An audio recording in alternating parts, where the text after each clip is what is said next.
começar. Eu vou só compartilhar a minha tela. Deixa eu só autorizar aqui que o meu computador está meio resistente. Eu quem agradeço a todos vocês pelo eu estou com dificuldade aqui, viu, gente, de compartilhar. Eu quem agradeço pelo convite, né? O som saiu. É um grande reconhecimento. Deixa eu tentar abrir aqui, viu, gente? Eu estou enrolada. É um grande reconhecimento e eu quem agradeço e pela paciência também, doutora Márcia. E como a doutora Márcia falou, eu estou com um bebê de 17 dias, gente. Então, estou aqui porque eu abraço mesmo a causa. E aí, eu aqui dentro do webinar, eu tenho uma grande parceira, que é a doutora Sônia, é a pessoa que eu mais que perturbo, via de mão dupla, né, Soninha? Então, deixa eu só liberar aqui, tá, gente? Para poder... Né, Soninha? Aí... Via de mão dupla mesmo, né? Porque eu também perturbo demais. Não, é sempre. E assim, eu vou falar um pouquinho das dificuldades, porque a gente tem grandes dificuldades na minha especialidade em relação a várias... Eu não sei se vou conseguir liberar. Isso de tela.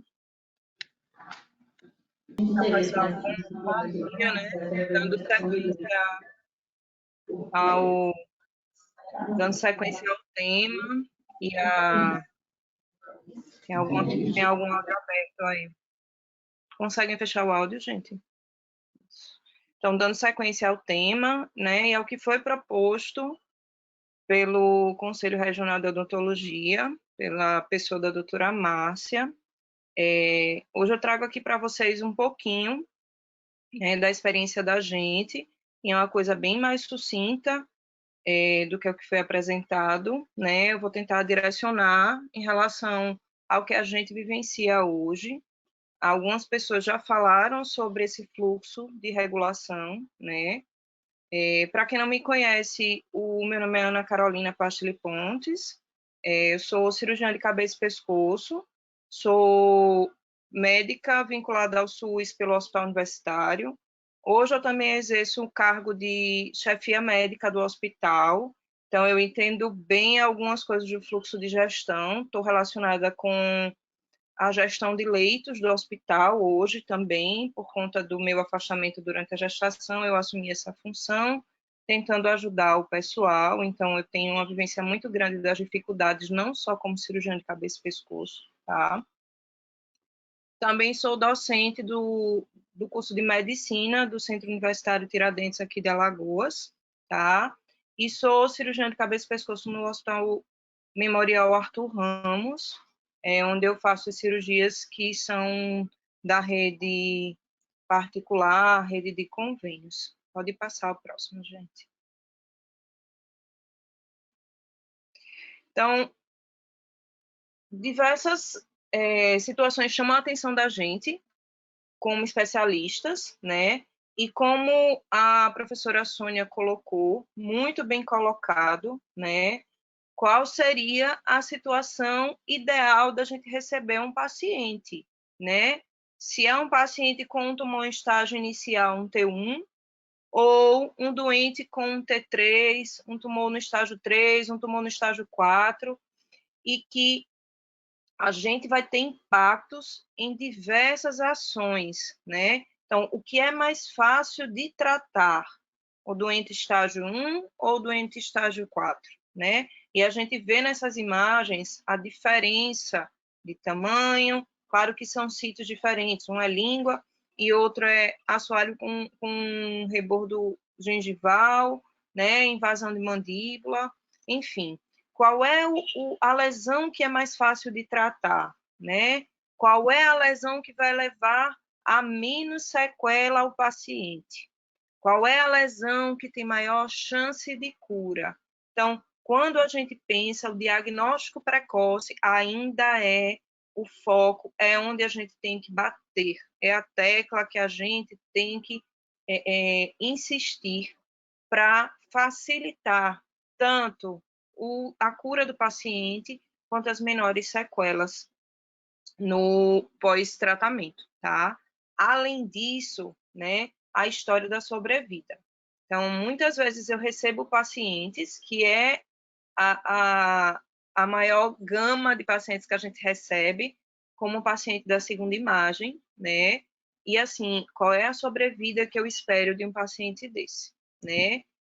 2 anos é uma sobrevida, uma sobrevida muito longa para o que a gente pensa nesse tipo de paciente, tá? Muitas vezes ele não falece pela presença do tumor, a gente consegue fazer cirurgia, uma cirurgia dessa, uma cirurgia extremamente invasiva, mutiladora, e que vai deixar sequelas. Um paciente desse, ele muitas vezes vai ter que carregar uma sonda nasogástrica ou uma gastrostomia para o resto da vida, vai precisar ser traqueostomizado, aí tem risco de pneumonia, de aspiração, né? Fora de outros tumores sincrônicos que podem acometer todo o tubo digestivo, né? Então, assim, é um paciente que demanda um pós-tratamento muito complicado. Em relação aos pacientes em estágio inicial, o retorno que a professora Lourdinha falou, o ideal seria ver um retorno após tratamento ao UBS, e isso a gente normalmente não libera esse paciente tão precoce, a gente pode fazer um tratamento combinado. Porque a chance do surgimento de outros tumores é muito grande nos primeiros 5 anos. Muitas vezes esse paciente ele não abre mão daqueles fatores de risco, principalmente o álcool e o cigarro, e os pacientes que não são dependentes desses fatores de risco, os HPV positivos, né, que é uma população mais jovem, é uma população muito relacionada com o sexo feminino, por conta do sexo oral, sem proteção, essa população continua se expondo àquele fator de risco, né? E existe também a questão do campo de cancerização, em que a gente entende que toda essa mucosa da cavidade oral, da orofaringe, do trato digestivo que foi exposta a esse fator de risco, ela pode sofrer alguma transformação maligna, ou seja, já é uma mucosa mutada, né? Pode passar o próximo, gente. Pode passar o próximo slide. Obrigada. Então, vou falar rapidamente, porque já foi falado muito, sobre a questão da estatística.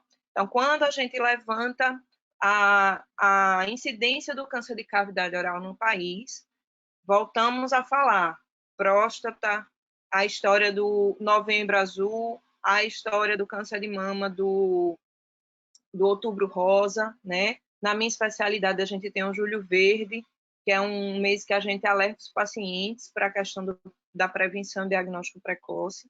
A gente tem que entender que o câncer de cavidade oral é um câncer que está entre os 4 primeiros, né? Em termos de incidência. Ou seja, o valor que a gente tem que dar ao diagnóstico desses pacientes, à prevenção, a tudo, desde o diagnóstico até o tratamento, reabilitação. Isso é muito importante e é pouco valorizado, além de ser uma patologia que está na cara, como diz a gente, né? Que não precisa de um exame invasivo, como a professora Sônia falou, de uma endoscopia, né? A gente precisa abrir a boca do paciente e ver. Às vezes nem abrir quando é na área externa de lábio, né? E aí, tanto para o sexo masculino quanto para o sexo feminino, a gente entende que a incidência é muito alta, maior do que o que a gente gostaria. Pode passar o próximo, por favor.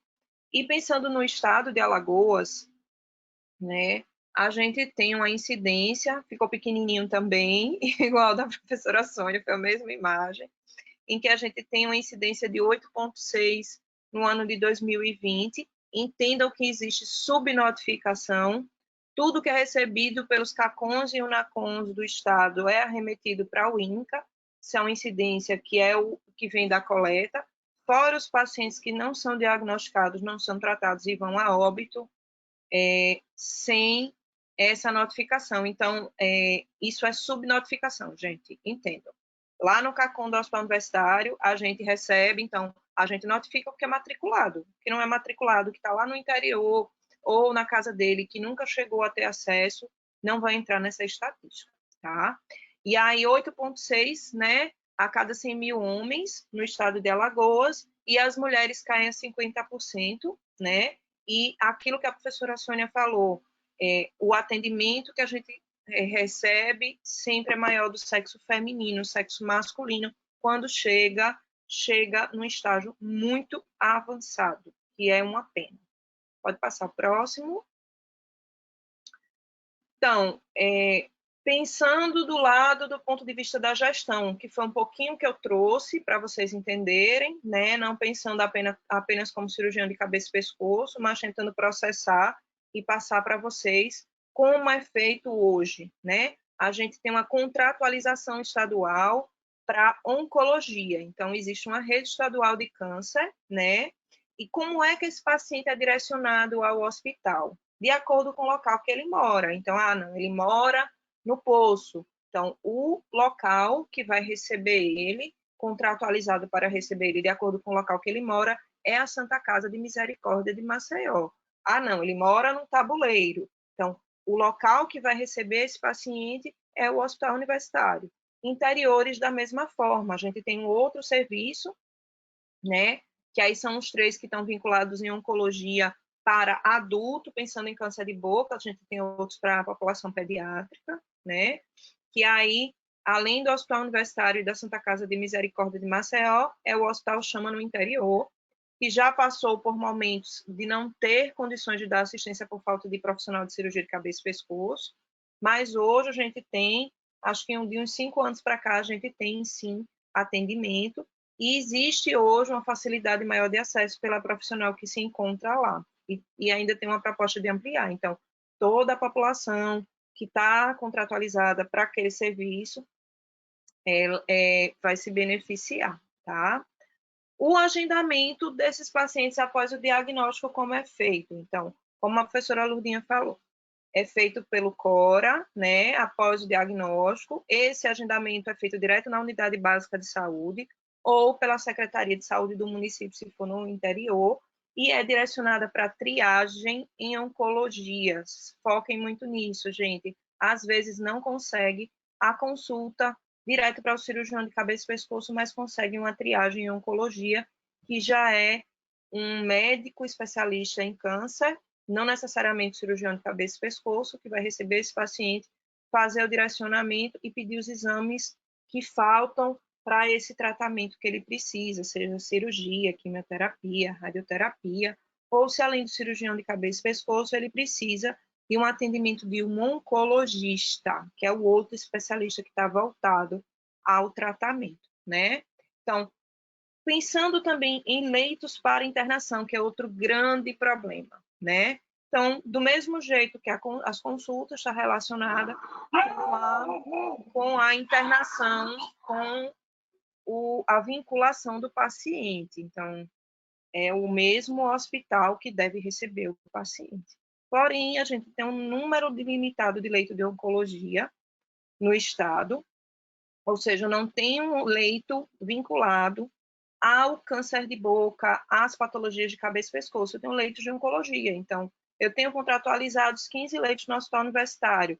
É suficiente para a população oncológica do estado inteiro? Não, nunca vai ser, né? Então é uma coisa que a gente tem que parar para pensar. Existe uma grande dificuldade em relação a isso também. Então, como cirurgiã de cabeça e pescoço e como gestora também, quais são as dificuldades que a gente tem e que são encontradas e que a gente tem que pensar como ultrapassar, e aí depois vão vir minhas sugestões em relação a isso. Eu já conversei com Sônia antes, e uma coisa que terminou não andando, também por conta da pandemia, mas é uma proposta que eu acho que pode vingar, mas a gente vai ter que movimentar muita gente, cutucar muita gente, para poder fazer com que isso ande, né? Então, a primeira dificuldade é o diagnóstico, não é a biópsia, gente, é ver a lesão, né? O dentista, o cirurgião dentista, o odontólogo que está lá na ponta, ele consegue identificar que existe uma lesão, ou ele só está medicando o paciente com antibiótico, com analgésico, achando que vai resolver, né? Então, a gente tem que capacitar desde a faculdade os profissionais, não é para fazer biópsia, é para identificar.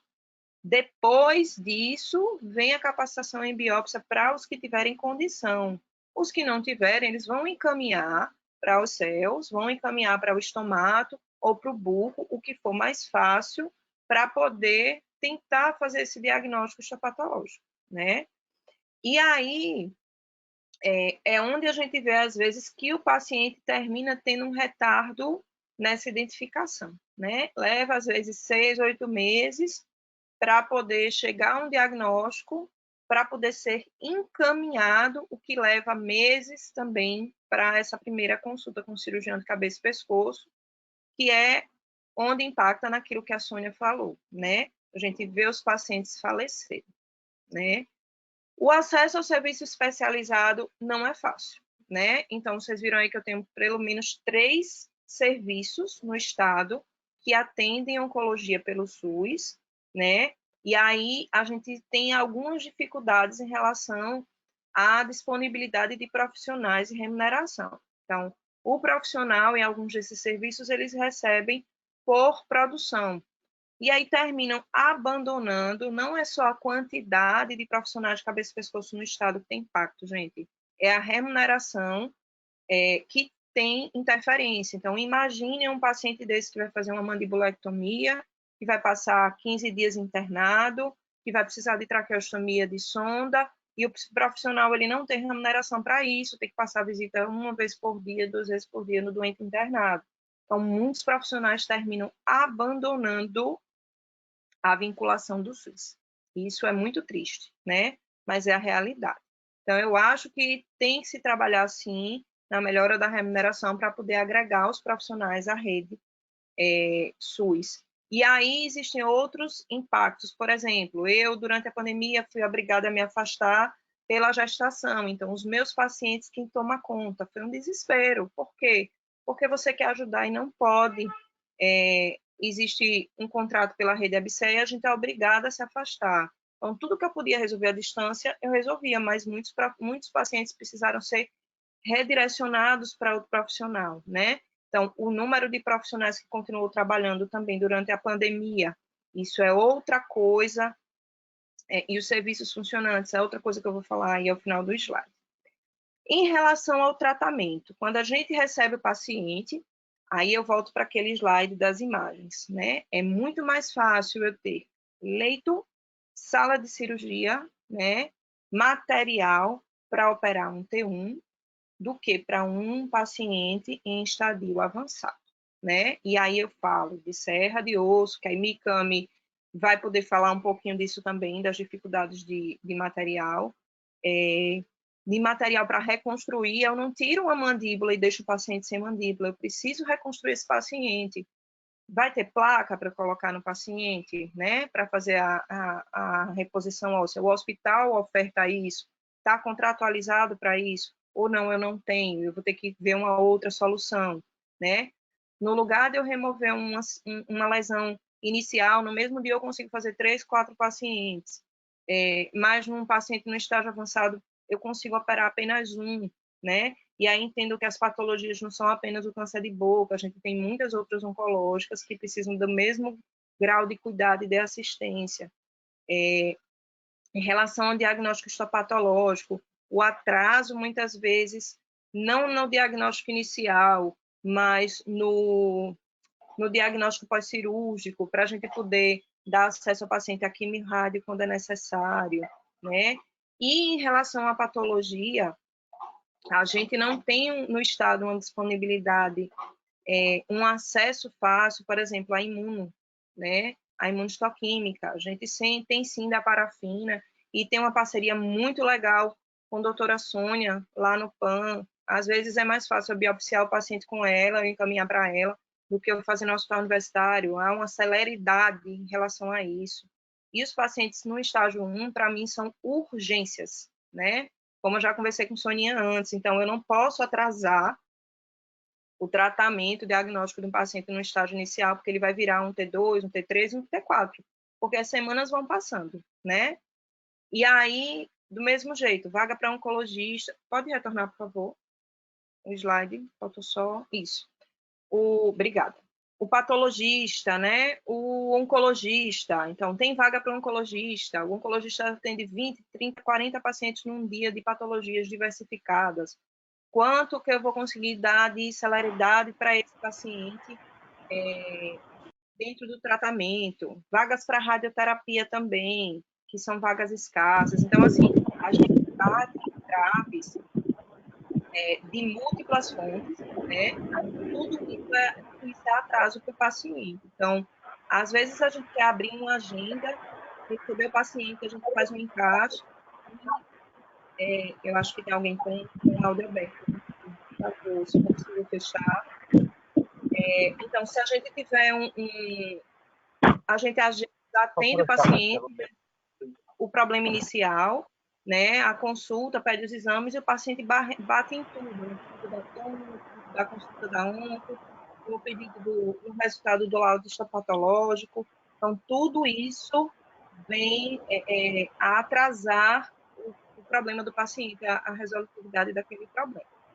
E, por fim, a dificuldade que eu venho sentindo como parte de regulação do hospital universitário em relação às ofertas dos pacientes. Antes estava todo mundo muito preocupado com o paciente de Covid, com a regulação, com a assistência, e esses números caíram drasticamente, né? E hoje em dia a gente tem um pedido gigante de transferência, de necessidade de assistência para pacientes de outras patologias. Então, o boom está vindo agora, né? O Colégio Brasileiro de Cirurgiões, no ano passado, fez um webinar, eu pude assistir, e essa webinar, ela falava que a gente vai levar entre 2 a 3 anos, depois que passar a pandemia, para poder resolver o problema dos pacientes que não puderam ser resolvidos, isso aqueles que tiveram condição de ter sobrevida durante aquele tempo, ou seja, o que eu deveria resolver no período de 1 ano, eu vou levar 2 a 3 anos para poder resolver. Pode passar o próximo. Isso é muito triste, gente. A gente vê isso realmente, é a realidade, né? Então, ficam como minhas sugestões, né? E eu acho que vocês também, para quem está lá na ponta e para quem está em atividades de gestão, acho que podem existir sugestões para agregar ao que eu estou falando, ao que eu vou falar aqui, e também para contribuir na formação de uma rede, né? Então, eu acho que a gente pode, dentro da rede de oncologia do Estado, né, sugerir uma construção de uma linha paralela específica para o câncer de boca, né, justificando o alto custo no tratamento e em reabilitação dos doentes em estágio avançado, né? Então, isso junto ao governo do Estado, junto ao CORA, né, para agilizar o caso, principalmente, não só dos casos iniciais, mas principalmente dos casos iniciais. Então, o doente foi diagnosticado como caso inicial, ele deveria ser acionado alguma ferramenta ou algum encaminhamento ou fazer algum contato específico para que esse paciente fosse atendido com um prazo mais rápido possível, de 1 semana, de 15 dias para a consulta inicial. E aí os cirurgiões de cabeça e pescoço, além dos serviços que eles estão vinculados, deveriam ter uma vaga extra, uma vaga de encaixe, que pudesse ser ativada nesse momento. Eu acho que não é uma coisa impossível não, gente, tá? Eu acho que é possível sim. A criação de grupos, né? Grupos de estudo, grupos de acesso, grupos de WhatsApp, né? Após essa construção dessa rede, entre os diversos patamares envolvidos. Então, o Pan Salgadinho, a Santa Casa de Misericórdia de Maceió, o Chama, o Hospital Universitário, o Estado, o Governo do Estado, o CORA. Então, grupos que hoje já existem de maternidade, né? De acesso à maternidade, de oncologia específico, não de câncer de boca, mas para facilitar as transferências dos pacientes para os hospitais, para facilitar os atendimentos, né? Então, a gente poderia criar, sim, um grupo de regulação específico para câncer de boca. Isso, para mim, também não é uma coisa do outro mundo, tá? E a criação dessa vaga específica de urgência para o CP, né? Que eu acho que é uma coisa que tem que ser discutida, mas é uma coisa possível, sim, né? A consulta, frente aos outros casos, ultrapassando a consulta de triagem. Então, não passaria na triagem, iria direto para o cabeça e pescoço, porque isso retarda o atendimento em pelo menos 3 meses, tá? Então, 3 meses é muito para um paciente com câncer de boca, tá? E aí eu acho que o bicho pega nesse último, né? A ampliação da oferta de leitos do número de leitos de oncologia do Estado. A gente vai ter impacto em um monte de coisa. Por exemplo, lá no hospital universitário, a gente não consegue hoje aumentar pela falta de equipe de enfermagem. Mesmo com o concurso pela rede ABSER, que o hospital é vinculado, a gente não consegue ampliar essa rede, né? Ampliar esse número de leitos, porque o déficit é muito grande. E aí eu sei que os outros hospitais têm outros problemas que precisam ser resolvidos, não só isso. Pode passar a próxima. Então, é isso, gente, que eu tinha para trazer. Eu não estou aqui para falar só da especialidade, mas mais do acesso, que foi o que foi sugerido. Eu achei um tema muito interessante, porque é uma coisa que a gente vivencia no dia a dia, né? A Sônia falou aí, e é um impacto muito grande na sobrevida dos pacientes. Estou à disposição para quem quiser fazer contato, tá? No momento, eu estou afastada por conta do bebê, mas em breve eu retomo as atividades, e o que tiverem de dúvida em relação a essa questão de regulação e tudo, eu estou também à disposição para ajudar. Muito obrigada. Muito obrigada ao CRO. Eu sou suspeita para falar, já fui aluna da odontologia antes de migrar para a medicina, mas não me desvinculei com a especialidade.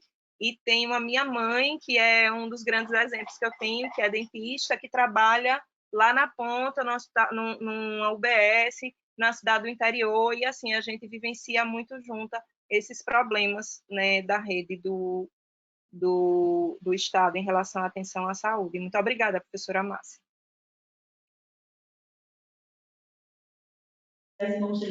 Eu é que lhe agradeço, criatura de Deus, você é uma bênção. De bebezinho novo, 2 semanas só. Eu lhe perturbei tanto esses dias, que foi um horror, mas foi muito bom. Eu sou até suspeita de fazer o comentário que eu vou fazer agora, mas eu acho que está sendo muito positivo, levando ao conhecimento das autoridades, dos colegas, né, a importância de se chegar a medidas que agilizem o atendimento do portador de câncer bucal, fazendo com que haja um diagnóstico precoce, agilizando o tratamento para aumentar a sobrevida, já que o câncer de boca ele é mutilante.